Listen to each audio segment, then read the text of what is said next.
Hi ನಮಸ್ತೆ ಎಲ್ಲರಿಗೂ welcome back to my YouTube channel. ನನ್ನ ಎಲ್ಲ ಕತೆ ನಿಮ್ಮ ಜೊತೆ. ಇವತ್ತಿನ ವಿಷಯ ಗೌರಿ ಗಣೇಶ ಹಬ್ಬದ್ದು ಆಗಿರುತ್ತೆ. ಅಂದರೆ 2025ರಲ್ಲಿ ಬಂದಿರೋ ಗಣೇಶ ಹಬ್ಬ ಯಾವ ದಿನ ಬಂದಿದೆ, ಚತುರ್ಥಿ ಯಾವಾಗ ಪ್ರಾರಂಭ ಆಗುತ್ತೆ, ಯಾವಾಗ ಮುಕ್ತಾಯವಾಗುತ್ತೆ, ಹಾಗೆ ಯಾವ ದಿನದಂದು ಯಾವ ಸಮಯದಲ್ಲಿ ಚಂದ್ರ ದರ್ಶನ ಮಾಡಬಾರದು, ಹಾಗೆ ಗಣೇಶನ ವಿಸರ್ಜನೆಯನ್ನು ಯಾವ ದಿನ ಮಾಡಬೇಕು, ಹಾಗೆ ಗಣೇಶ ಚತುರ್ಥಿ ದಿನ ಗಣೇಶನನ್ನು ಯಾವ ಸಮಯದಲ್ಲಿ ಕೂರಿಸಬೇಕು, ಈ ಎಲ್ಲ ಮಾಹಿತಿಯನ್ನು ಈ ವಿಡಿಯೋಯಲ್ಲಿ ತಿಳಿಸೋದಕ್ಕೆ ಪ್ರಯತ್ನ ಪಟ್ಟಿದ್ದೀನಿ.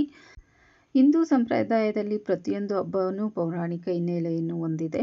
ಇಂತಹ ಹಬ್ಬಗಳಲ್ಲಿ ಗೌರಿ ಗಣೇಶ ಹಬ್ಬವು ಪ್ರಮುಖವಾದದ್ದು ಅಂತಲೇ ಹೇಳ್ಬೋದು. ಭಾದ್ರಪದ ಮಾಸದಲ್ಲಿ ಬರುವ ಮೊದಲನೇ ಹಬ್ಬ ಅಂತಲೂ ಹೇಳ್ಬೋದು ಗೌರಿ ಗಣೇಶ ಹಬ್ಬ. ಸ್ವರ್ಣಗೌರಿ, ಶಕ್ತಿ ದೇವತೆ, ಮಂಗಳ ಗೌರಿ ಎಂದು ಪೂಜಿಸಲ್ಪಡುವ ದೇವತೆ ಗೌರಿ ಹಬ್ಬವನ್ನು ಭಾರತದ ಅನೇಕ ಭಾಗಗಳಲ್ಲಿ ಆಚರಣೆ ಮಾಡ್ತಾರೆ. ಗಣೇಶ ಚತುರ್ಥಿಯ ದಿನ ಆಚರಿಸುವ ಈ ಹಬ್ಬವನ್ನು ಗೌರಿ ಗಣೇಶ ಅಥವಾ ಗೌರಿ ಚೌತಿ ಅಥವಾ ಗೌರಿ ಹಬ್ಬ ಅಂತಲೂ ಕರಿತೀವಿ. ಈ ಹಬ್ಬವನ್ನು ವಿಶೇಷವಾಗಿ ಮದುವೆ ಆಗಿರೋ ಸುಮಂಗಲಿಯರಿಗೆ ಸಮರ್ಪಿತವಾಗಿದೆ ಅಂತಲೇ ಹೇಳ್ಬೋದು. ದೇಶದಾದ್ಯಂತ ಸಕಲರಿಂದಲೂ ಜಾತ್ಯತೀತವಾಗಿ ಪೂಜಿಸಲ್ಪಡುವ ಗಣೇಶ ವಿದ್ಯಾ ಪ್ರದಾಯಕ ಮತ್ತು ವಿಘ್ನ ವಿನಾಶಕ ಗಣಪತಿ, ಗಣಗಳ ನಾಯಕ. ನಮ್ಮ ಯಾವುದೇ ಸಮಾರಂಭಗಳಲ್ಲಿ ಮೊದಲಿಗೆ ವಿಘ್ನ ನಿವಾರಕನ ಗಣಪತಿಯನ್ನು ಪೂಜಿಸುವುದು ನಮ್ಮ ಹಿಂದೂ ಧರ್ಮದ ವಾಡಿಕೆ. 2025ರಲ್ಲಿ ಈ ಗಣೇಶನ ಹಬ್ಬವನ್ನು ಆಗಸ್ಟ್ 27ನೇ ತಾರೀಕು ಬುಧವಾರದಂದು ಆಚರಣೆ ಮಾಡ್ತೀವಿ.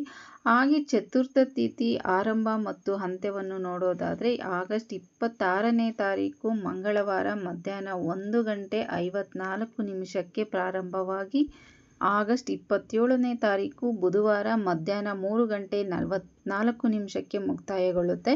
ಹಾಗೆ ಗಣೇಶ ಚತುರ್ಥಿಯಂದು ಗಣೇಶನನ್ನು ಕೂರಿಸಲು ಪೂಜಾ ಸಮಯ ಆಗಸ್ಟ್ 27 ಬುಧವಾರ ಬೆಳಗ್ಗೆ 11:06 ಮಧ್ಯಾಹ್ನ 1:36 ಇರುತ್ತದೆ. ಈ ಸಮಯದಲ್ಲಿ ಗಣೇಶನನ್ನು ಕೂರಿಸಿ ಪೂಜೆಯನ್ನು ಮಾಡ್ಕೊಬೋದು. ಹಾಗೆ ಗಣೇಶ ಚತುರ್ಥಿಯಂದು ಚಂದ್ರನ ದರ್ಶನ ಮಾಡಬಾರದು ಅಂತ ಎಲ್ಲರಿಗೂ ಗೊತ್ತಿದೆ. ಅದನ್ನು ಯಾವ ಟೈಮಲ್ಲಿ ಚಂದ್ರ ದರ್ಶನ ಮಾಡಬಾರದು ಅಂದರೆ ಆಗಸ್ಟ್ 26ನೇ ತಾರೀಕು ಮಧ್ಯಾಹ್ನ 1:54 ರಾತ್ರಿ 8:36 ಚಂದ್ರನ ದರ್ಶನ ಮಾಡಬಾರದು. ಅಂದರೆ ಚಂದ್ರನನ್ನು ನಾವು ನೋಡಬಾರ್ದು.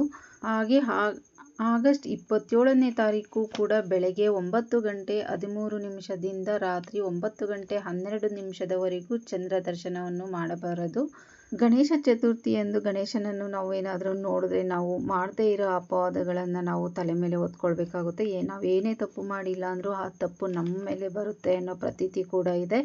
ಅದಕ್ಕೋಸ್ಕರ ಅವತ್ತು ಗಣೇಶನ ಚತುರ್ಥಿಯಂದು ಯಾರೇ ಆಗಲಿ ಚಂದ್ರನನ್ನು ದರ್ಶನ ಮಾಡಬಾರದು. ಹಾಗೆ ಗಣೇಶನ ವಿಸರ್ಜನಾ ಸಮಯವನ್ನು ನೋಡುವುದಾದರೆ ಆವತ್ತಿನ ದಿನವೇ ವಿಸರ್ಜನೆ ಮಾಡಬಹುದು. 1 ದಿನ ಇಟ್ಟು ಇಲ್ಲ 3 ದಿನ ಇಟ್ಕೊಂಡು ಮಾಡೋದಾದರೆ ಸೆಪ್ಟೆಂಬರ್ 6ನೇ ತಾರೀಕು ಶನಿವಾರ ಈ ದಿನ ಗಣೇಶನನ್ನು ವಿಸರ್ಜನೆ ಮಾಡಬಹುದು. ಒಟ್ಟಾರೆ ಹೇಳೋದಾದರೆ ಈ ವರ್ಷದ ಗಣೇಶ ಚತುರ್ಥಿ 27ನೇ ತಾರೀಕು ಬುಧವಾರ ಬಂದಿದೆ ಅಂತಲೇ ಹೇಳ್ಬೋದು. ಹಾಗೆ ಈ ವರ್ಷದ ಗಣೇಶ ಚತುರ್ಥಿ ತುಂಬಾ ವಿಶೇಷ ಅಂತ ಹೇಳಬಹುದು. ಯಾಕೆಂದರೆ ಗೌರಿ ಹಬ್ಬ ಮಂಗಳವಾರ ಹಾಗೆ ಗಣೇಶ ಹಬ್ಬ ಬುಧವಾರ ಬಂದಿದೆ. ಈ ಎರಡೂ ದೇವರಿಗೂ ಅತ್ಯಂತ ಪ್ರಿಯವಾದ ಈ ದಿನ ಬಂದಿರೋದ್ರಿಂದ ತುಂಬಾ ವಿಶೇಷ ಅಂತ ಹೇಳ್ಬೋದು. ಎಲ್ಲರಿಗೂ ಗೊತ್ತಾಯಿತು ಅಂತ ಅನ್ಕೊತೀನಿ ಈ ವರ್ಷದ ಅಂದರೆ 2025ರ ಗಣೇಶ ಚತುರ್ಥಿ ಮತ್ತು ಗೌರಿ ಹಬ್ಬದ ವಿಶೇಷತೆ ಮತ್ತು ಯಾವ ದಿನದಲ್ಲಿ ಯಾವ ಟೈಮಲ್ಲಿ ಪೂಜೆ ಮಾಡಬೇಕು, ಯಾವ ಟೈಮಲ್ಲಿ ವಿಸರ್ಜನೆ ಮಾಡಬೇಕು, ಅದೇ ಥರ ಚಂದ್ರನನ್ನು ಯಾವ ಸಮಯದಲ್ಲಿ ನೋಡಬಾರ್ದು ಅಂತ ಎಲ್ಲ. ಫ್ರೆಂಡ್ಸ್, ಗೊತ್ತಾಯ್ತಲ್ವಾ ಗಣೇಶ ಚತುರ್ಥಿಯ ಸಂಪೂರ್ಣ ಮಾಹಿತಿ.